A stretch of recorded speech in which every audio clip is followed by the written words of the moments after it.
Está na pauta da votação de hoje do Senado um projeto que pode enfraquecer a lei da ficha limpa. Pela proposta, políticos condenados antes de 2010 ficariam inelegíveis por 3 anos e não por 8. O Fábio Ira aqui de volta com os detalhes dessa história. Fábio.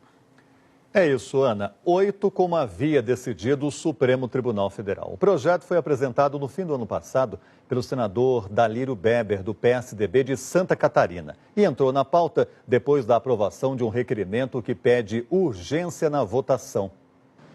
O projeto de lei é o segundo item da pauta de votações de hoje no Senado. A proposta altera o alcance previsto na lei que determina quem não pode ser eleito. Por exemplo, políticos condenados em segunda instância por abuso de poder econômico ou político. Antes de 2010, esses condenados ficavam 3 anos sem poder se candidatar. Mas com a lei da ficha limpa, esse prazo aumentou para 8 anos. A lei foi questionada e, em outubro do ano passado, o Supremo Tribunal Federal decidiu que o prazo é de 8 anos mesmo e que vale também para políticos condenados antes de 2010. Logo depois dessa decisão do Supremo, o senador Dalírio Beber, do PSDB de Santa Catarina, apresentou o projeto que o Senado quer votar agora. A ideia é justamente mudar o entendimento do Supremo para que políticos condenados antes da lei da ficha limpa não sejam obrigados a cumprir os 8 anos de inelegibilidade, mas apenas o tempo de punição determinado pela Justiça na época com base na lei anterior, ou seja, 3 anos. O autor da proposta diz que apresentou o projeto porque não acha justo que uma mudança na legislação aumente os prazos de punição para alguém que foi condenado e já cumpriu a pena de acordo com as regras vigentes na época do julgamento. Por telefone, o senador disse que o projeto não altera a lei da ficha limpa. O projeto de lei que apresentei é apenas e tão somente para os casos anteriores que tiveram a punição estabelecida segundo a Lei Complementar 64 de 1990.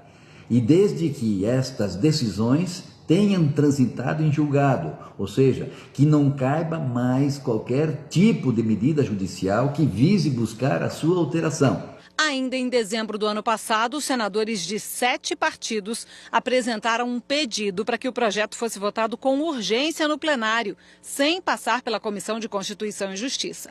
Esse requerimento ficou parado por quase 1 ano, mas foi aprovado este mês e entrou na pauta. O senador Randolfo Rodrigues, da Rede do Amapá, começou ontem a recolher assinaturas para retirar a urgência para a votação da proposta, que considera um retrocesso. O que o Congresso vai procurar fazer com isso é driblar o entendimento do Supremo Tribunal Federal à luz da Constituição para beneficiar um grupo de políticos que estariam inelegíveis à luz da lei da ficha limpa. A senadora Ana Amélia, do PP do Rio Grande do Sul, concorda com a retirada e lembra que a lei da ficha limpa foi uma iniciativa da sociedade. Eu penso que nós aqui não podemos agora dar as costas à sociedade brasileira, apoiando ou votando a toque de caixa essa matéria. O advogado e diretor do Movimento de Combate à Corrupção Eleitoral diz que a mudança proposta pelo projeto atingiria os condenados antes de 2010. E, como já se passaram 8 anos, alcançaria um número relativamente pequeno de pessoas. Mas pode sim comprometer a lei da ficha limpa. Compromete porque a lei da ficha limpa é um projeto de lei de iniciativa popular aprovado por milhares de participantes da sociedade, que tem o princípio de defender a moralidade e ser contra a corrupção. O senador Randolfo Rodrigues diz que vai continuar recolhendo assinaturas para retirar a urgência do projeto até o começo da tarde de hoje. Ele precisa do apoio de 41 senadores ou de líderes partidários que representem esse número de senadores. É isso, viu, Ana Paula? Ok, vamos ver o que vai sair dessa votação hoje. Obrigada, Fábio. Até já. Até. A Justiça de São Paulo tornou réu o ex-prefeito e ex-candidato à presidência Fernando Haddad, do PT. A acusação é de corrupção e lavagem de dinheiro. A Glória, lá em São Paulo, tem mais detalhes. Glória. Pois é, Ana, de acordo com a denúncia do Ministério Público, entre abril e maio de 2013, o tesoureiro do PT, João Vacari Neto, pediu 3 milhões de reais para Ricardo Pessoa, presidente da empreiteira UTC, para pagar uma dívida de campanha do recém-eleito prefeito de São Paulo, Fernando Haddad, com uma gráfica. Ainda segundo o Ministério Público, João Vacari falava em nome de Fernando Haddad.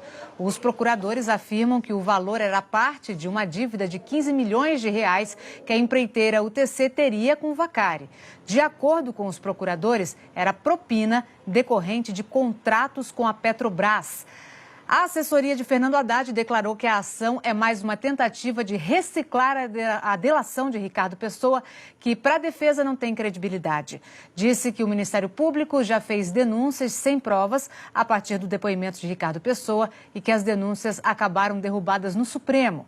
E que o então prefeito Fernando Haddad contrariou interesses do ex-empreiteiro. A defesa de João Vacari Neto disse que todas as solicitações para o partido foram legais, com depósito em conta e que ele jamais recebeu propina. Em nota, o TC declarou que sempre colaborou e continua colaborando com as investigações. Ana. Obrigada, Glória. As ações das montadoras Nissan e Mitsubishi despencaram no pregão de hoje na Bolsa de Tóquio. Isso é